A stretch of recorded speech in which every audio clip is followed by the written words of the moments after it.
বন্ধুরা, আজকের আলোচ্য বিষয় হচ্ছে স্পিচ থেরাপি কি। স্পিচ থেরাপি হলো এক ধরনের ট্রিটমেন্ট যেটা মানুষের কথা বলার ক্ষমতাকে বৃদ্ধি করে, মনের ভাব প্রকাশ করতে সাহায্য করে, ভাষার উন্নতি ঘটায়, কথা বোঝার ক্ষমতাকে বৃদ্ধি করে, মনে রাখার ক্ষমতাকে বাড়িয়ে তোলে এবং মানুষের সাথে মিশতে বা যোগাযোগ করতে সাহায্য করে। স্পিচ থেরাপি ছোটদের এবং বড়দের উভয়েরই করানো হয়ে থাকে। স্পিচ থেরাপি ছোটদেরকে করানো হয়ে থাকে যারা কথা বলতে পারে না, কথা বলতে পারছে না, কথা গুছিয়ে বলতে পারছে না, ভাষার উন্নতি হচ্ছে না, কথা আটকে আটকে যাচ্ছে, প্রশ্নের উত্তর দিতে পারছে না, কোনো ঘটনা বলতে পারছে না, উচ্চারণের সমস্যা হচ্ছে। এই ধরনের শিশুদের ক্ষেত্রে সমস্যা দেখা দিলে আমরা তাদেরকে স্পিচ থেরাপি করিয়ে থাকি। এছাড়া আছে বড়দেরকেও স্পিচ থেরাপি করানো হয়ে থাকে। স্পিচ থেরাপি বড়দের ক্ষেত্রে স্ট্রোক হয়ে গেলে কথা জড়িয়ে যেতে পারে, সেক্ষেত্রে তাদের করানো হয়ে থাকে। কথা কোনো কারণে আটকে গেলে বা কোনো আঘাতের ফলে কথা আটকে যেতে পারে বা কথা বন্ধ হয়ে যেতে পারে, তাদেরকেও আমরা স্পিচ থেরাপি করিয়ে থাকি। এছাড়াও ধরুন বড়দের ক্ষেত্রেও কথা আটকে আটকে যায়।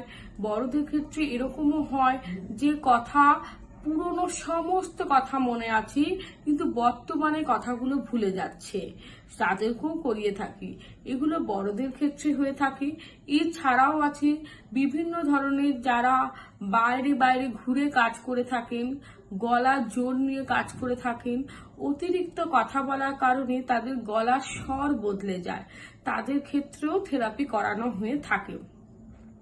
এই সমস্ত ক্ষেত্রেই স্পিচ থেরাপি করানো হয়ে থাকে। এখন বর্তমানে দেখা যাচ্ছে অনেক শিশুরাই কিছু কিছু ডিসঅর্ডারে আক্রান্ত হয়ে পড়ছে।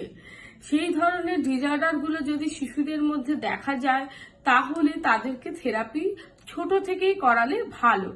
যেরকম ধরুন অটিজম স্পেকট্রাম ডিসঅর্ডার, ASD।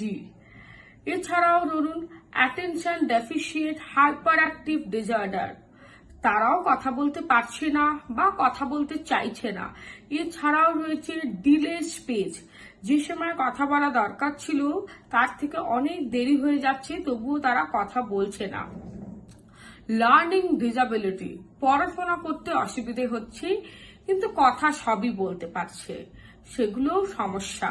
তাছাড়াও হিয়ারিং লস, কানে শুনছে না তাই কথা বলতে পারছে না। সেরিব্রাল পালসি, যাদের ব্রেনে নিউরোলজিক্যাল কিছু প্রবলেমের জন্য তারা কথা বলতে পারছে না। এছাড়াও রয়েছে চাইল্ডহুড অ্যাপ্রাক্সিয়া, যেসব শিশুরা কথা বোঝাতে পারছে কিন্তু কথা নিজেরা বুঝতে পারছে কিন্তু কথা বলতে পারছে না, চাইল্ডহুড অ্যাপ্রাক্সিয়া। এই ধরনের কিছু যদি সমস্যা থেকে থাকে শিশুদের মধ্যে তাহলে তাদেরকে স্পিচ থেরাপি করানো হয়ে থাকে। বড়দের ক্ষেত্রেও এরকম দেখা যায় যে কথা বলতে পারছে না, ডিজার্ট্রিয়া, অ্যাফেজিয়া, এই ধরনের প্রবলেমগুলো থাকলে তারা কথা বলতে পারছে না, তাদেরও স্পিচ থেরাপি করানো হয়ে থাকে। এছাড়াও ভয়েস থেরাপি হয়ে থাকে, যাদের ভোকাল কর্ডের সমস্যা হয়ে যায়, যাদের গলার স্বর বদলে যায়, যারা অতিরিক্ত চিৎকারের ফলে কথা বলতে পারছে না বা কথা আটকে যাচ্ছে, কথার আওয়াজ বেরোচ্ছে না, তাদেরকেও থেরাপি করানো হয়ে থাকে, সেটা ভয়েস থেরাপি। তো এই ধরনের থেরাপিগুলো আমরা স্পিচ থেরাপিতে দেখে থাকি। স্পিচ থেরাপি এই ধরনের সমস্যা নিয়ে কাজ করে থাকে। এটি একটি লং টার্ম প্রসেস, সময় সাপেক্ষ কিন্তু ইমপ্রুভমেন্ট আছে। শিশুদের যত ছোট বয়সে থেরাপি দেওয়া যাবে তত তাড়াতাড়ি ইমপ্রুভমেন্ট হবে। এছাড়াও এরকম হয় না যে আজকে থেরাপি করলো আর কালকেই কথা বলা শিখে যাবে। থেরাপিটা একটু সময় সাপেক্ষ, প্লাস গার্ডিয়ানদেরও কোঅপারেট করতে হয়। স্পিচ থেরাপি যারা করায় তারা থেরাপিস্ট। তাই এই ধরনের সমস্যা দেখতে পেলে, সমস্যার সম্মুখীন হলে অবশ্যই স্পিচ থেরাপিস্টের কনসাল্ট করে নেবেন দেরি না করে।